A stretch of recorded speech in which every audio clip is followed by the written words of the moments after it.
Good day, everyone. Alice here from Safi Financial Network. Today is May 8th, 2023. Here is S&P 500 daily chart. So, market just at the doji bar today. As you see here, we are just trading 4 points above Friday close, and after Friday surge to the upside, market didn't go anywhere today. So it's just a doji bar, and everyone is waiting for CPI number coming tomorrow. And from the technical perspective, market is just consolidating around this area, which is kind of like a February top or February pivot. And this one goes back all the way to here, which is kind of like a supply area. We tested this once, going to the lower low. Right now, we are just hitting a couple of times here. So as much as we hit this level, it's going to get weaker and weaker, and it's going to just beat up all the sell orders, and ultimately it's going to go higher. However, today volume was pretty light. Like I just double checked this, 49 million for SPY, which is S&P 500 ETF, and so far that's going to be the record lowest volume for SPY or for the market in overall in 2023. So the lowest one before that was for January 24th, 59 million, and today just traded 49 million so far, and market didn't go anywhere. Everyone just expecting for a CPI number, which is gonna be a market mover, obviously. So this consolidation, this is kind of like an apex or a megaphone pattern to the upside. If it goes either way, if it goes to the downside or upside, that's going to be pretty repeat. I should say it's going to be one of the aggressive pattern that you can see. Most of the time it goes to the bull side, but if it goes down to here to this area, which is 4,000 area, I should say that's going to be ultimate buying opportunity, and that's going to be a very, very ideal scenario. We were waiting for this last week. It didn't come down, stretching down to our proper level. So it just a bounce back up on Friday, which is kind of like a technical support there. But if it is ABC corrective move, which is going to be this is A wave, B wave, and C wave is coming down to here. So that's going to be like somewhere around 4,000 area. That's going to be a buy level. But this cannot be happen even. So this can be like going to the upside tomorrow. CPI numbers coming lower than expectation, which is kind of like a positive for the market, positive for the bond, and of course negative for the yield and negative for the interest rate, which is everyone is expecting that one, and that's going to be a thanks for the CPI number. But if it goes the other way, just imagine if it goes like kind of like a pretty neutral number or even higher than expectation. So that's going to be a very, very crazy aggressive signal for the market that Federal Reserve is going to just increase another time, or they're going to just pause the rate for longer than expected. So that's going to be kind of like a bad or bearish signal for the market. So all in all, that's going to be a news, and that's going to be a market mover for sure. So that's why everyone just be cautious today, and they didn't do anything basically. They just staying on the side. All right, moving on to Nasdaq, which is kind of like a better than the other indexes. Nasdaq just going higher high, and we are just seeing higher high for the Nasdaq in this kind of like a frustrating move to the downside. The good thing for the bulls is going to be we are just digesting a bearish momentum within this consolidation, which signals for another reaping up to the upside. So if Nasdaq goes higher, or it's going to be a leader for the next few months, you shouldn't be surprised, just because this consolidation is in a digestive move, which is kind of like a going again to the bearish momentum within the MACD, which means market is correcting within the time, not within the price. So that is sometimes just the momentum is getting down low for the higher high. Sometimes it just consolidates within the time. And this bearish momentum is kind of like a so far consolidation within the time, and it doesn't go anywhere price wise. So that's why if it goes to the upside, that's going to be pretty repeat aggressive to the upside, because that's going to be just the beginning of the consolidation and rip up to the upside. Obviously, the target is going to be above August high, which is kind of like a 13,000 to 14,300. And going back to this supply area, it's going to be just the target price for a lower low. And probably that's going to be another leg up for the later summer this year to 15,000 area, which is going to be this level. So all in all, if I see the market, I'm not going to short the market.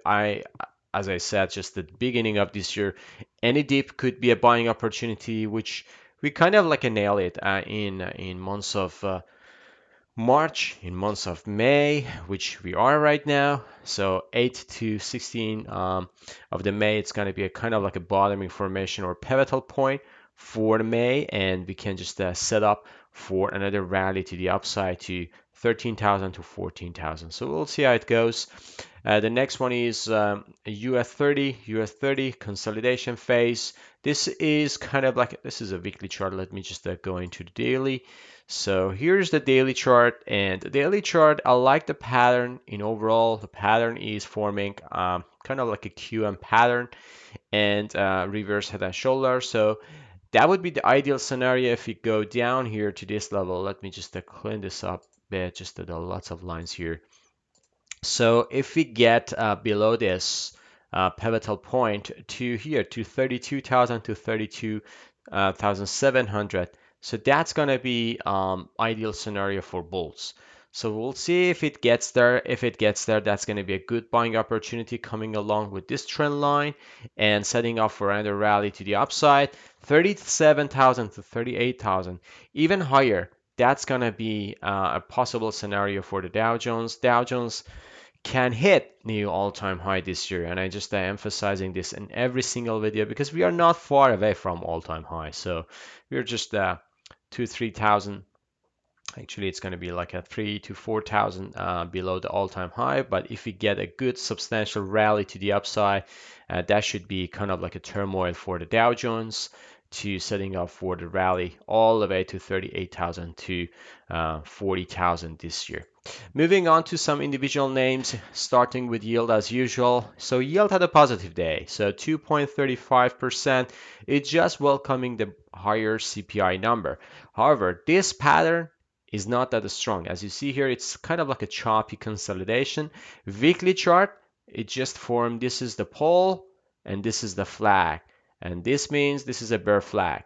And this bearish momentum can spike down to 2.75% to 3% if it triggers. So we'll see any close below this pivotal point going to 3.5%, and then this demand area can be smashed to the downside, even if it is like a sharper move, something like this. So it goes all demand areas like this. This is kind of like a good demand area, but look what happens. So it's just gap, boom, coming down, back test to the demand area, which gets to the supply side right now, and then coming back to the lower low. So this can happen again. So I don't know when exactly, but when Federal Reserve is going to pivot or yield is going to signal for, or probably tomorrow, I don't know, CPI number, 2-3 good CPI number, I mean below expectation, that can initiate the rally to the downside, right?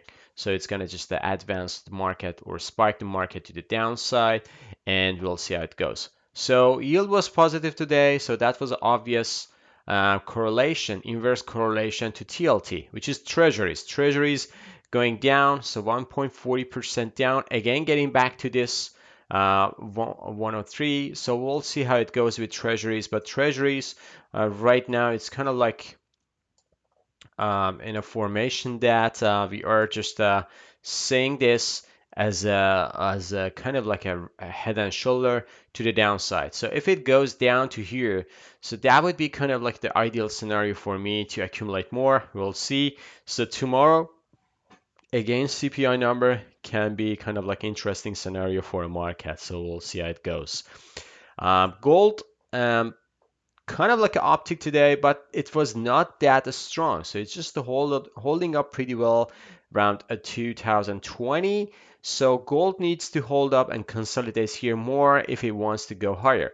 But again, this consolidation favors to the bull side because after this rejection to the new all-time high goes down confirmation, it just doesn't follow up aggressively. So probably gold is waiting for CPI number. If CPI number is coming higher than expectation, this can be very, very ugly for gold. Gold can go down all the way. Even that can, I should say, gold can lose more than $50 per day. We had a scenario that gold just came down $100 per day. So it was in August 2022. Sorry, August 2020.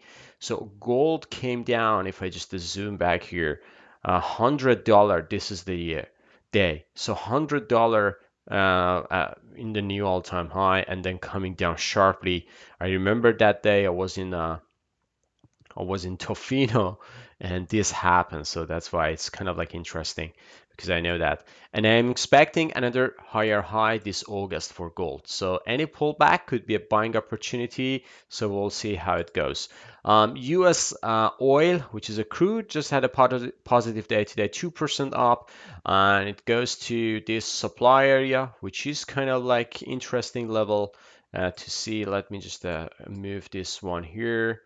So here's the supply side for the crude, and we just did like a breakout level. So crude just get back here, rejection pretty close to that area, 74 to 75. So we'll see if it goes above this, the next one is going to be 77, 78, and if it goes above this, probably it's going to engulf this area and going to $91. So we'll see how it goes.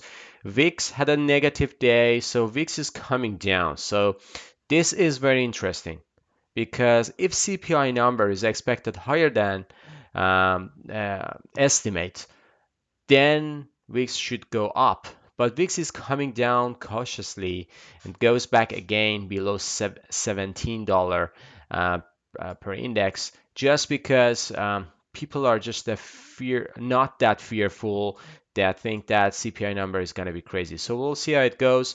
Dollar just get a bit today, just a consolidating here in this area. This is not a strong pattern. It just hitting this level, and CPI number obviously can be a market mover tomorrow. I'm not looking for any pullback even to the upside. Could be a selling opportunity for dollar. Moving on to some technology names, starting with Apple. Apple just close. Look at the candle. So it was kind of like interesting. We are getting back to this August high, and right now Apple just closing below this. Friday it was like a good earning announcement because Thursday after hours Apple did a fantastic job. Well, people like it. But if you just compare the earning compared to last year, it was not a fantastic, but it was better than expectation. And Friday we had just moved to the higher high compared to this, but goes to this pivotal point. Right now, just the 7 cents up, down. It's just nothing. As I said, volume was pretty light today, so all actions are pretty doji wise. Amazon, just the 17 cents gain, nothing spectacular. Meta, 49 cents. It's just backing up a bit. Still can go lower to 222, but after that, I'm not sure. Microsoft, just $2 loss today after Friday breakout. Even after hours goes down more, just another dollar to the downside. So Microsoft, this area and this area could be kind of like a buying opportunity. Google, just a $2 up today. Pretty good price action, and even after hours, Google back to 108. So it seems like a good news came up after hours. I don't know. I'm not chasing the news, but seems like it was a good number after hours. I don't know. So 108.73. Google just closing after hours for now. Netflix at 2% up. Pretty nice price action. As I said, this is going to be kind of like a bull flag formation. And seems like Netflix is coming back up. So um, this potential scenario could happen still, but it's getting weaker and weaker. This scenario is not foreseeable anymore. Tesla 1.2% up. So Tesla, not a bad day, getting up to this gap. Still, this scenario could be happening. 136, 144. That's going to be kind of like a scenario for call option. We'll see. SMH, which is a semiconductor index, is the next. So semiconductors were strong today. All of them, kind of like not all, but most of them were positive. Thanks AMD just boost up the index to the higher level. So SMH 69, what a number. 69 gain, 69 cents gain today. So it's interesting. Um, SOX just at 1.75% to the upside. TSM Taiwan Semiconductor 57 cents up. AMD fantastic rocket start today. So 5.20, which is 5.79% to the upside. This is kind of like interesting. So AMD is kind of like this is the pattern since the beginning of this year. Since the November actually, we had a spike up. Frustrative move to the downside, spike up, frustrative move, pull back to the downside, spike up, frustrate, and now another spike up. Since this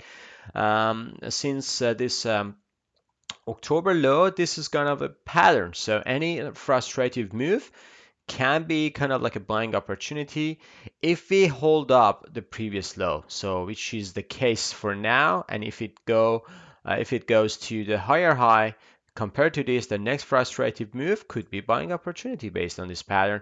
Nvidia 1.64% to the upside. This is in powerhouse. It's not gonna stop for now, so we will have earning this week and we'll see how it goes. Texas Instrument 1.60 lost today. Bear flag, so this can go down. Lamb Research $2.97 down, so it's kind of consolidating prior this pivotal point. As long as it consolidates here, this can go higher. Moving on to financials. So banks XLF, which is an ETF for banks. So this one is coming down after market goes down more, but basically didn't do anything. So Federal Reserve is coming back again after hours to hold up the banking sector. They said we are going to just put poor liquidity to the market if it requires to support the bankings. So I don't know if market like it or not. KBE, which is a large cap bank ETF. So this one goes to this level and then coming down. So it's kind of like a purely technical reaction. KRE, this one is coming down as well. Regional banks. It was oversold on Friday. Thursday, we had like a bottom here. Friday, price action to the upside. Just a jump. This is going to be another testing to going down. So we'll see. JP Morgan was positive, 33 cents up. So it's not that spectacular. Goldman Sachs 51 cents down, Wells Fargo 44 cents up. So Citigroup 87 cents down today. So Citigroup is not as strong. So this is pretty wild price action for the Citigroup. Moving on to the gold miners. So gold miners hold up pretty well. This is a consolidation level, GDX, and this can go higher if it consolidates here more. So we'll see how it goes, but I'm pretty bullish in this sector. I believe that this sector has long run to go to the later um, of the summer. So we'll see how it goes. GDXJ, the same pattern, just the 13 cents up, nothing spectacular. AEM 44 cents loss. Just closing above this, consolidating here. NEM 43 cents loss, nothing spectacular. Franco Nevada, this is positive and this is bullish. Still doji, but not a bad day for overall. Gold Barrick 35 cents down. This is kind of like a reversal pattern. If it goes below this wide range bar, this can go down to here. But at this pivotal point, it's kind of like a very, very interesting level to watch. Energy sectors, XOP coming down. So it was positive early session, but it goes down. This is kind of like a surprising for the market just because oil price and gas price, natural gas was they were in fire today. It was like a going up, but energy stocks didn't follow through. So it's kind of like a warning signal for the market. I mean, like energy market, OIH, which is the oil and gas exploration oil and gas services. This one is coming down as well. 52 cents gain compared to Friday, but candle formation, it's not that strong. It needs to go above a 280. Then we can see it gets back to the bullish momentum. Right now, it's just a pullback. XOM, which is a Exxon, this one is coming down. This is kind of like an ABC up. This is A, this is B, and probably C is going to test this pivotal point or even lower. Chevron 63 cents down. Oxy, uh, I don't like it, to be honest. This is a frustrating move. Hopefully it's like AMD to have like a spike to the upside, but today $1.77 73 cents down, not a spectacular. And rig 2% down. So rig is going to this dynamic trend line or broken trend line, and right now it's just back testing to the downside. If it goes below this, that's going to be ugly. It can go down all the way to $4 stock. So we'll see how it goes. All in all, as I said, the volume was pretty light, so just a